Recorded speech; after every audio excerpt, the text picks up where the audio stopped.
How to pronounce comfortable. Comfortable is an adjective with 3 syllables. Stress the first syllable. It's pronounced comfortable. Here's a caution.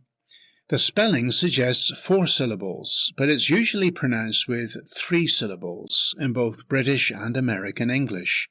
Not comfortable, but comfortable. You may also hear comfortable in American English. Before looking at a sentence example, here's a quick reminder. Continually improve your English. Just hit the subscribe button, the bell icon, and then all. So, comfortable. Definition: giving physical relief and comfort, relaxed, free from stress. We see a comfortable armchair in the clip art. Here's a sentence example.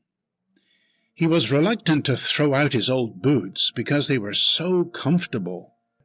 In other words, they gave physical relief and comfort, made him feel relaxed, free from stress.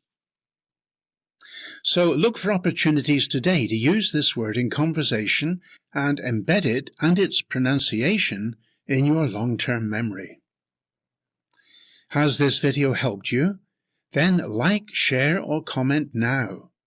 And build a powerful English vocabulary with my free course on Udemy. Just go to goodenglish.online.